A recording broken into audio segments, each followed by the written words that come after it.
Luke, commiserations. Wasn't to be in the end. You gave yourself a fighting chance in the end, but couldn't quite get there in the end. No, I was really lucky to have them 2 darts at the double. I can't lie.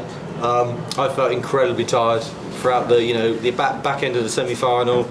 I have got myself into a fit state and stuff, but these long days they are really tough, and it just come down to a bit of who could hold their nerve in the end between me and Dimitri, and he did. I felt really nervous in them darts. I didn't expect the chance, to be honest. So a bit gutted I didn't take it, but what can I do? I was pretty much second best throughout the whole of the final. For us watching, it seems as if you struggled with Dimitri's pace a bit there, and that's what it looked. And you were getting angry with yourself and maybe him a little bit for the pace. Did that feel it? No, I wasn't angry with him, but I'm used to Dimitri being quite a flowy player, and it's quite a good pace to play against. Whereas he's completely different now. He's probably one of the toughest players to play because he's incredibly slow, and it obviously takes a long time to take his darts out, and that's not what I'm used to with him.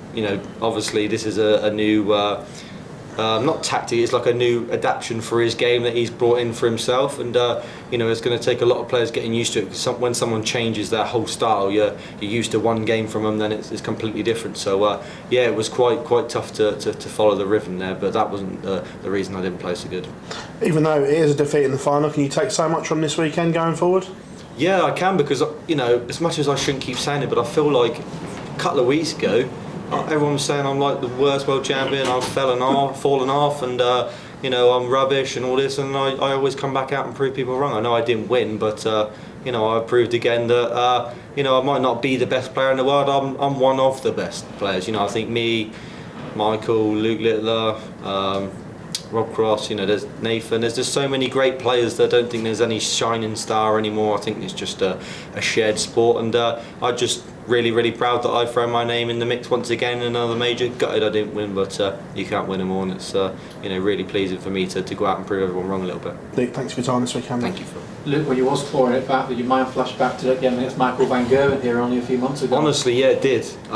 It really did. When I went into the break 8-7, I know I think I was maybe 9-4-5 down against Michael, but I had them flashbacks of I seemed to play well in them moments, and then Michael fell off, and I was hoping that Dimitri was going to do the same, when he kind of did.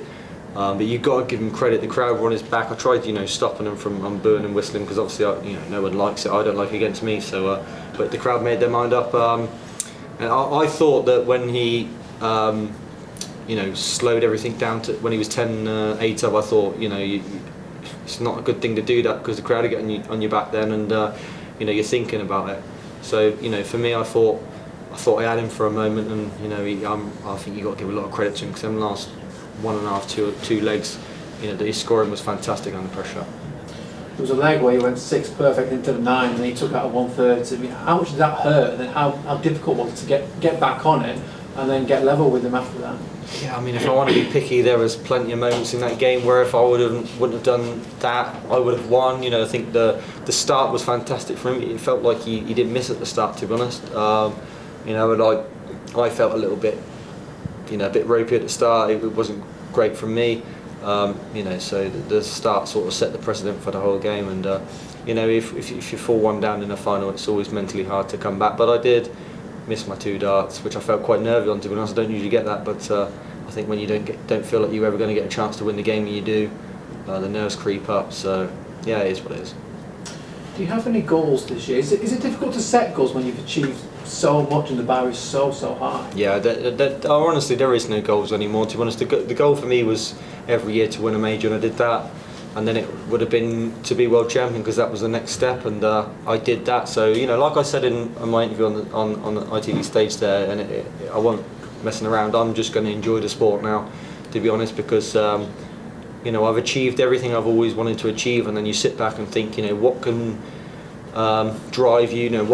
What motivates you? And I think, I think the thing that motivates me now is that I achieve my dreams, and I can go out and finally enjoy everything. And you might see me, a bit more having fun up on the stage a little bit, because I feel like, a lot of people give me a lot of stick for being boring and all this type of stuff, which I don't agree with, because it only just came about after I won the Grand Prix. So I feel like I might have a bit more fun and enjoy the the scenario of being a professional dart player, because sometimes you've got to sit back and realise that you're very lucky to be where you are. And you know, the goals for me is just to try and win as many majors as possible, and you know, create a legacy in the sport if that's possible.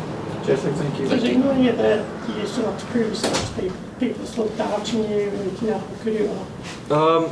I mean, it's silly from me really, because I'm the one that's allowing it to happen, to be honest. But you know, I think that you'll always have it. If I go 3 months without doing much, then you'll have people on your back again saying this and that. So I think for me, it's all about learning. I'm new to this stardom in life and darts. You know, being the world champion and world #1.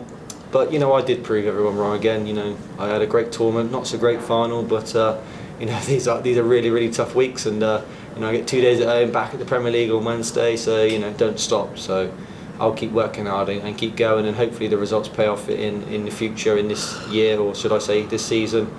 You know, there's plenty more majors to win. Do you feel like one more can I do though? Because you know, you're winning all these tournaments, but people still question.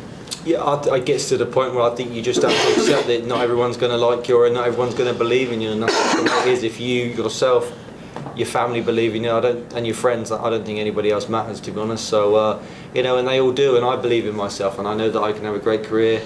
You know, I've worked incredibly hard to put myself in this position which I'm in now.